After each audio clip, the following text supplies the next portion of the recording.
My pregnant sister claimed my husband was the baby's father at our anniversary party, but I exposed the real father's identity in front of everyone.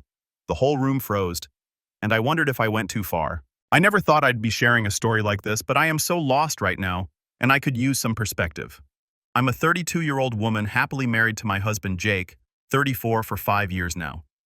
Our relationship has always been one of mutual respect, trust, and a deep emotional connection. We've built a life together that I cherish, filled with plans for the future. However, everything came dangerously close to falling apart when my younger sister, Kelly, 29, decided to throw a wrench into our lives. Kelly and I have always had a complicated relationship.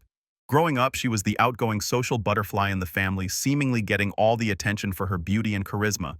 I, on the other hand, was more introverted and focused on my studies and career goals. Our parents treated us equally, but it always seemed like Kelly craved more, whether it was attention, praise, or later material things, and my parents catered to her every whim. As we got older, the divide between us became clearer.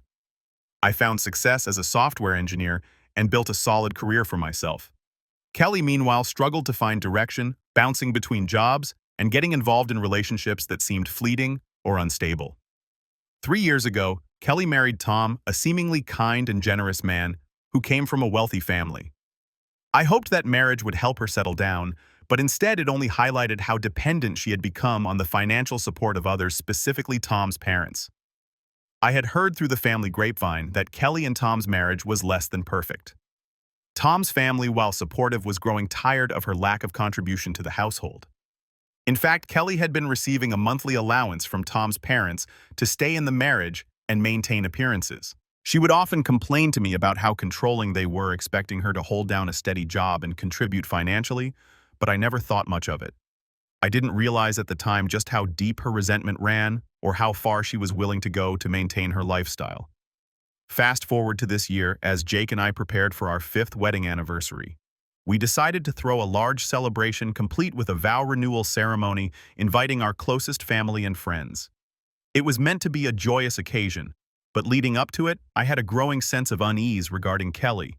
She had been acting increasingly erratic, making odd comments about Jake, asking strange, probing questions about our relationship. At the time, I brushed it off as just Kelly being Kelly, jealous perhaps, but harmless. About a week before the party, I received a call that changed everything. It was Tom, and his voice was filled with concern. He asked if we could meet, saying there was something important he needed to share. From his tone, I knew it wasn't going to be good. When we sat down over coffee, Tom got straight to the point. He explained that he had overheard Kelly talking on the phone with a friend, casually bragging about a plan she had been working on for months. According to Tom, Kelly had been planting seeds of doubt, making subtle remarks about my marriage to Jake, and trying to cause tension. Her plan was to stir up trouble at our anniversary party, hoping to create chaos that would humiliate me and cause a rift between Jake and me. As Tom continued, my shock turned into cold realization. Kelly wasn't just being manipulative. She was actively trying to wreck my life, all to preserve the comfortable lifestyle she'd become accustomed to. Tom was clearly torn, but he didn't want to see her succeed in her scheme. Leaving that meeting, I was angry beyond measure, but I also knew that I wouldn't let my sister get away with her schemes. I wasn't going to let Kelly get away with this. But instead of confronting her directly, Jake and I decided to play it smart. I confided in him, and his reaction was exactly what I needed. He was horrified just like I was, and we agreed that going head-to-head with Kelly wouldn't work. She would just deny it and twist the narrative. We had to be strategic. That's when I made the decision to call Tom's parents. They had always been wary of Kelly, and I had a strong feeling they needed to know what was going on. But instead of telling them about her scheme for the party, I shared something else. Something that I had only recently discovered myself.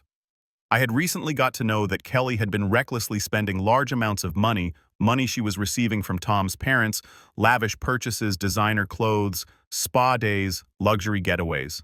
It was all there in black and white. Kelly had been burning through their finances without a second thought. Some of you might say that maybe Kelly was earning that money, but no. Kelly didn't have a job, and according to my own parents, she was living off of her in-laws' charity. When I told Tom's parents about the spending, they were understandably shocked.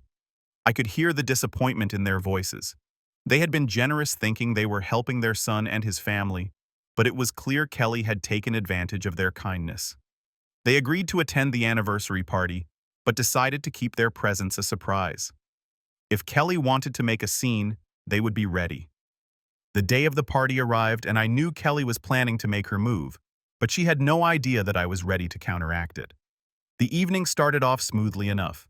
Jake and I mingled with our guests, exchanged loving glances, and tried to enjoy ourselves despite the storm brewing just beneath the surface. I kept an eye on Kelly throughout the night. She seemed to be biding her time, waiting for the perfect moment to drop her bombshell. That moment came as Jake and I prepared to renew our vows. We stood at the front of the room about to speak our heartfelt promises to one another, when Kelly stood up and cleared her throat loudly, calling for everyone's attention. The room fell silent as all eyes turned toward her. With a smug smile, she announced that she was pregnant and that Jake was the father. For a split second, you could literally hear a pin drop. The weight of her words hung in the air. Some of the guests gasped. Others looked at Jake and me with wide-eyed confusion, waiting to see how we would respond. But instead of crumbling under the weight of her lie, I calmly turned to Tom's parents and invited them to step forward. There was a collective confusion in the room as Tom's parents stepped forward. They looked somber but determined, clearly not happy about the situation, but resolute in what they had to do. The guests were confused, wondering why I had called them up in the middle of this dramatic moment. And then, in a calm and steady voice, Tom's father began to speak. He explained that they had grown suspicious of Kelly's behavior over the past few months. She had been acting strangely, coming home late, avoiding direct questions about her whereabouts, and becoming defensive whenever money or her responsibilities in the marriage were brought up. They hadn't wanted to believe the worst, but after hearing enough troubling stories, they decided to quietly look into what was really going on. A trusted friend in their social circle had started noticing Kelly frequently meeting up with another man, someone they all knew. This was no innocent friendship. Kelly had been seen with him multiple times in very private and intimate settings. Tom's father paused for a moment, clearly reluctant to continue, but determined to reveal the truth. He said that the man Kelly had been seeing was not Jake, as she had planned to claim in front of everyone. The baby she was carrying wasn't Jake's either. The father of her child was this other man, the one she had been secretly involved with for months. The room went dead silent again. You could almost hear the collective breath being held as everyone processed what had just been said. I glanced at Kelly and saw her face turn an unnatural shade of white, her eyes wide in shock. For the first time, it seemed like she hadn't anticipated this outcome. She was utterly unprepared for the truth to come out like this. She tried to stammer out some sort of denial, but the words wouldn't form. Her mouth moved, but nothing meaningful came out. It didn't matter, though. The damage was done, and everyone in that room now knew the truth. As the initial shock wore off, the whispers started. People murmured to each other, exchanging confused and astonished glances, all of them no doubt struggling to reconcile the dramatic twist with the person they thought they knew. Tom's parents didn't stop there. They went on to announce in no uncertain terms that they would be cutting Kelly off financially. No more allowance, no more support from their family. Kelly had betrayed their trust, and now she would have to face the consequences on her own. I stood there watching it all unfold, feeling a strange mix of emotions. Part of me felt relieved.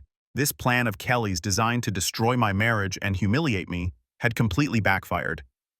She was the one left humiliated, and I had made sure that she couldn't weasel her way out of the truth. But there was also a sense of finality that hit me hard. Kelly wasn't just exposed, she was cut off with no support left. The relationship between us, strained as it had always been, was probably beyond repair now. Kelly stormed out of the party in a fit of rage, hurling insults and accusations at anyone who dared look her way. But it didn't matter. Her dramatic exit couldn't undo the damage. For Jake and me, the moment that was supposed to be filled with anxiety had instead given way to an odd sense of peace. Our guests, after the initial shock, rallied around us, offering support, kind words, and quiet reassurances. We decided to go ahead with renewing our vows, but this time it felt more intimate, more meaningful. Despite all the chaos, I could feel the bond between Jake and me solidifying even more. We had made it through the storm together, and our love had never felt stronger. In the days that followed, the fallout was intense. Kelly tried to do damage control, reaching out to people with her side of the story, trying to paint herself as the victim. But the truth was out, and there was no going back. Tom immediately filed for divorce, and his parents stuck to their word. They completely cut Kelly off. Without their financial support, she had no way to continue living the lavish lifestyle she had grown so accustomed to. From what I've heard, she's been scrambling ever since trying to figure out what to do next. As for me, I've been dealing with a whirlwind of emotions.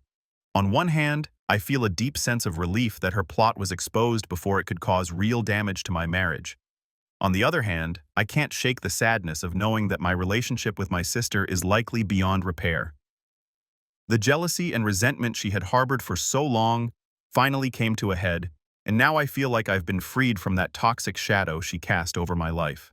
But there's something else, a nagging question in the back of my mind. Did I take things too far? I keep replaying the events in my head, wondering if there was a different way I could have handled it. Some people have told me I went to an extreme by inviting Tom's parents and allowing everything to come out so publicly. They've said that family matters like these should be kept private, that I didn't need to humiliate Kelly in front of everyone. And part of me wonders if they're right. Maybe I could have stopped things before they reached that point. Maybe I could have confronted Kelly privately, given her a chance to come clean before everything spiraled out of control. But then I remember the lengths she was willing to go to destroy my life. She was going to stand up in front of everyone I love and lie just to tear my marriage apart for her own gain. If I hadn't been prepared, who knows what damage she could have done. In the end, I chose to protect myself and my marriage. And while I'm left questioning whether my actions were too harsh, I know that the truth needed to come out. What Kelly did was unforgivable, and maybe this was the only way to truly break free from the hold she had on my life. So here I am, torn between feeling justified and wondering if I went too far. Please let me know what you guys think. Update 1. It's been an absolutely overwhelming 48 hours since my last post, and to say things have escalated would be an understatement. After the dramatic blowout at our anniversary party, the fallout has been swift, intense, and far-reaching, leaving us all reeling. The most significant update is that Tom, my sister Kelly's now estranged husband, has officially filed for divorce. He called me the day after the party, sounding like a man caught between relief and devastation. He admitted that while he had suspected Kelly's infidelity for some time, he had no idea about the depths of her betrayal, let alone her sickening plan to publicly accuse Jake, my husband, of fathering her child. Tom's parents, who were as blindsided as the rest of us, are fully backing him through this. In fact, they've already connected him with one of the best divorce attorneys they could find to make sure this separation goes as smoothly as possible for their son. Kelly, meanwhile, has gone into full-blown damage control mode. She's been calling and texting family members nonstop, desperately trying to spin the situation in her favor. Her story has changed so many times that even people who used to give her the benefit of the doubt are now questioning everything. At first, she claimed she was just joking when she made the announcement at the party, as though accusing Jake of cheating on me and fathering her child was some kind of sick prank. Then she started saying she was coerced into making the announcement, though she never quite explained by whom. Finally, she settled on painting herself as the victim of some grand conspiracy, blaming everyone but herself for what happened. It's been surreal to watch her scramble to save face, but it's also infuriating. To my surprise, most of our family isn't buying it. For years, Kelly has manipulated those closest to her, especially our parents, who have always favored her and enabled her behavior. But this time, it seems like the scales have finally fallen from their eyes. My mom called me yesterday, absolutely devastated. She was in tears, apologizing for the way she and my dad have treated me over the years, for constantly giving Kelly a pass while ignoring the strain it put on our family. She said she couldn't believe how blind she had been to Kelly's true nature, and it was the first time in a long time that we had a genuine, open conversation about the dynamics in our family. It was cathartic, to say the least, and I hope this is the first step toward healing the long-standing rift Kelly's behavior has caused between us. Jake and I decided to take a few days off work to process everything. Honestly, the emotional toll of this situation is something we weren't prepared for, even though we saw it coming. The outpouring of support from friends, family, and even colleagues has been overwhelming. Some of our guests who witnessed the drama firsthand have reached out with kind words, checking in on how we're doing. Jake's boss even called to commend him for how he handled the situation, praising his calmness during what could have easily turned into an explosive moment. He was kind enough to offer Jake some extra personal days if we needed them, which was a gesture we really appreciated. But the real eye-opener has been hearing from extended family members who are finally speaking out about Kelly. It turns out the drama at our anniversary party was just the last straw for many of them. Cousins, aunts, and even some old family friends have reached out to me sharing their own experiences of Kelly's manipulative behavior over the years. Some of them have recounted incidents where she tried to drive wedges between people or how she had this tendency to lie when it suited her. I never realized how much Kelly had hurt others until now. Hearing their stories has been both shocking and oddly comforting. I'm not the only one who's been subjected to her toxic behavior. As for Kelly, she's gone radio silent since the initial flurry of frantic messages. Her social media accounts have been deactivated, and she isn't responding to calls or texts, even from our parents. Part of me is worried about her well-being. After all, this is my sister, and despite everything, I don't want her to fall apart completely. But another part of me knows that this is probably just another one of her manipulation tactics, a way to control the narrative by making herself look like the victim again. She thrives on drama, and this disappearing act feels like just another way to stay in control of the situation. Tom's parents, who have been nothing but kind throughout this mess, sent Jake and me a beautiful flower arrangement with a note that practically brought me to tears. In it, they apologized for any role they may have played in enabling Kelly's behavior, saying that their financial support might have contributed to her sense of entitlement and lack of accountability. They even offered to help cover any costs we incurred from the party, which was incredibly thoughtful, though we politely declined. Their focus now is helping Tom navigate the legal and emotional aspects of the divorce, but they've made it clear that they want to stay connected with us. No matter how things play out, Jake and I have been trying to focus on the positive, especially the way this ordeal has strengthened our relationship. We've had some deep, honest conversations about trust communication and what our future looks like now. If anything, this experience has only made us more committed to each other and to building the kind of marriage that can weather any storm. We're more in tune with each other than ever, and while this isn't how I imagined spending the days after our anniversary, it's highlighted how strong we are together. Still, we're not naive. Kelly's unpredictable behavior has left us feeling like we need to protect ourselves, and after talking it over, we've decided to consult a lawyer of our own. We don't think Kelly will let this go quietly, and we need to be prepared for any potential legal battles down the road. Whether it's protecting our assets or making sure Kelly doesn't try to escalate this situation even further, we want to be ready. It's a sad reality, but given everything that's happened, we'd rather be safe than sorry. For now, we're just taking things one day at a time. The shock of what happened is still settling in, and we're both emotionally drained, but we're also leaning on each other and the support network we're fortunate to have. I'll update again if there are any significant developments, but for now, we're hoping for a bit of calm after the storm. Update 2. Thank you all for your incredible support and thoughtful messages. The past week has been an emotional roller coaster, and having this space to process everything means more than I can express. I wanted to share the latest updates because, as expected, things have taken several more unexpected and complicated turns. First, the biggest news: Kelly has checked herself into a mental health facility. This came as a surprise to all of us, especially considering how adamantly she was trying to defend her actions just a few days ago. Tom informed me that after realizing the full impact of her behavior, losing her marriage, her financial support, and the respect of our family, Kelly suffered what seemed to be a breakdown. According to Tom, who is still in contact with her for legal reasons, she was admitted voluntarily and is currently undergoing treatment. While I want to believe that Kelly is genuinely seeking help, I can't help but feel a twinge of skepticism about the timing. It feels convenient that she sought treatment just as the legal consequences of her actions are closing in on her. Part of me wonders if this is yet another attempt to manipulate the situation. But at the same time, I truly hope that this is a turning point for her. The facility she's in has a solid reputation for treating complex cases, and if she's serious about making changes, this could be the step she's needed for years. On the legal front, things are progressing rapidly.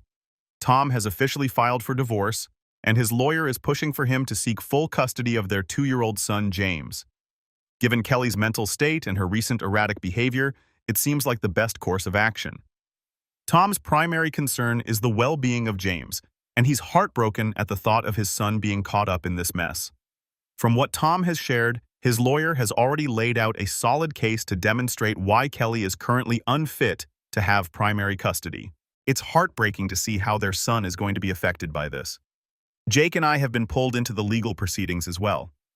We've been subpoenaed to provide statements for Tom's divorce case. While neither of us wants to get involved in the legal mess more than we already are, we understand the importance of supporting Tom and telling the truth. Our lawyer has advised us to keep our statements factual and straightforward, avoiding speculation or emotional commentary, especially when it comes to Kelly's mental state and actions. It's going to be hard, but we'll get through it together. As expected, the ripple effects from Kelly's actions are still hitting our family hard. My parents in particular are struggling to cope with the situation. My dad has thrown himself into work barely saying a word about what's happening, and when I've tried to talk to him, he just brushes it off. My mom, on the other hand, is all over the place emotionally. One minute she's defending Kelly, blaming her behavior on stress or mental health issues, and the next she's racked with guilt for having enabled her for so many years. I've suggested family therapy to help us all process this, but so far they've both resisted the idea. I'm holding on to the hope that they'll come around eventually because I don't think any of us can heal from this without some serious conversations. On a brighter note, this ordeal has strengthened my relationship with Jake in ways I hadn't anticipated. We've been spending a lot of time talking about our future, what we want, and how to protect what we've built together. We've even started discussing the possibility of starting a family, which is something we'd always talked about in vague terms, but are now thinking more seriously about. This whole experience has shown us how important trust, communication, and mutual support are in a relationship, and we're more committed than ever to making sure we never take that for granted. Our friends have also been amazing. We've had a few small gatherings over the past couple of days, and it's been such a relief to spend time with people who love and support us without the weight of the drama hanging over our heads. Last night we had a game night with a few close friends, and for the first time in days, I was able to laugh without feeling the heaviness of everything that had happened. It was exactly what we needed. Work has been another surprising source of support. After confiding in my manager about what's going on, she's been incredibly understanding and flexible, allowing me to adjust my schedule if I need time for legal meetings or just to clear my head. Jake's company has been equally supportive, offering him personal days and checking in regularly. Knowing we don't have to worry about work has been such a relief during this overwhelming time. One of the more unexpected outcomes of this whole situation has been reconnecting with my cousin Emma. We were really close as kids, but over the years we drifted apart mostly because of Kelly's influence and the way she tended to monopolize family relationships. After hearing about everything, Emma reached out, and we've been talking more and more. It's been eye-opening to hear her perspective on things, especially the family dynamics I didn't fully understand growing up. Rebuilding this bond with Emma has been one of the few silver linings in all of this, and I'm grateful for it. As for Kelly's pregnancy, we've learned through Tom that it's still in the early stages. Given her mental state and the legal complications, nobody knows what her plans are moving forward. Tom's parents, understandably concerned about the unborn child's welfare, are already exploring options to ensure its safety. It's a sensitive, complicated situation, and right now, nobody knows how it's going to unfold. Looking ahead, Jake and I are trying to find a way to move forward without letting the situation consume us. We've decided to book a small getaway next month, just the two of us, to get away from the stress and focus on reconnecting. It'll be a short break, but I think it's exactly what we need to recharge and realign after everything that's happened. I'll continue to provide updates as things progress, but for now, we're just taking it one day at a time, focusing on healing and strengthening the positive relationships in our lives. I'm grateful for this community, and I appreciate all the support more than I can say. Update 3. Thank you all again for your unwavering support. The past week has brought more unexpected turns, and while things are moving forward, it feels like we're constantly on edge, waiting for the next wave to hit. Here's the latest on what's happening with Kelly and our family. Kelly was released from the mental health facility into outpatient care, and unfortunately her behavior hasn't stabilized as we hoped it would. A few nights ago, she showed up at our parents' house demanding to see me. When they told her I wasn't there, she lost her temper, accusing them of betraying her and choosing sides. It escalated to the point where my father had to threaten to call the police before she finally stormed off. Early the next morning, I woke up to a flood of texts from Kelly ranging from apologies to blaming me for her situation. It's clear she's still struggling, but her actions have left us feeling increasingly unsafe. After a lot of difficult conversations with Jake, our lawyer, and even a family therapist, we made the decision to file for a temporary restraining order against Kelly. This wasn't something we wanted to do, but with her behavior becoming more unpredictable and volatile, we felt like we didn't have another choice. It's a heartbreaking move, but we have to prioritize our safety and mental well-being. The legal system moves slowly, but the restraining order should give us some peace of mind as we navigate the next steps. The divorce between Kelly and Tom has taken a nasty turn. What started as a relatively straightforward case has spiraled into an all-out battle. Kelly is now contesting the custody agreement, making all sorts of wild claims against Tom, trying to paint him as an unfit father. She's also demanding a huge chunk of Tom's family's wealth, claiming she deserves compensation for emotional damages and loss of status. Tom's lawyer is confident that these accusations won't hold up, but the stress is wearing everyone down. It's hard to see how far she's willing to go, especially knowing their son James is caught in the middle of it all. The idea of their custody battle dragging on with James as collateral is deeply upsetting to all of us. Our parents are finally starting to confront the reality of Kelly's behavior. After years of denial and enabling, it's been a harsh wake-up call. We had our first family therapy session, and while it was painful, it was also a step in the right direction. Old wounds and long-buried resentments were brought to the surface, and while it was tough to hear, it felt necessary. My mom is still struggling with guilt over how she handled Kelly throughout the years, and my dad, who had been avoiding everything, finally broke down during the session. It was raw but cathartic. I'm cautiously hopeful that this could be the start of some real healing for all of us. As for Jake and me, we've been focusing on rebuilding our sense of normalcy and strengthening our relationship. Work has been a welcome distraction as well. Getting back into my regular routine has helped me regain a sense of control. My team has been incredibly understanding, giving me the space I need to take care of legal matters without adding extra pressure. Our extended family and friends continue to be an incredible source of support. My cousin Emma especially has been a lifeline. She's been stopping by regularly with homemade meals and has become someone I can really lean on. Rebuilding that bond with her has been one of the few silver linings in all of this, and I'm grateful for it. On the legal front, there's still a lot up in the air, particularly when it comes to Kelly's pregnancy. Tom's parents have made it clear that they intend to seek grandparents' rights once the baby is born. They're deeply concerned about Kelly's ability to care for a newborn, especially given her erratic behavior and ongoing legal battles.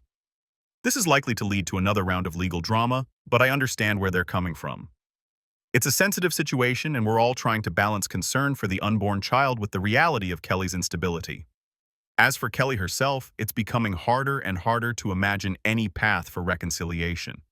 The trust between us has been shattered, and every time I try to extend a hand, she lashes out or tries to manipulate the situation. I want to believe that she'll eventually get the help she needs, but I've come to terms with the fact that for my own mental health and the health of my marriage, maintaining distance is necessary.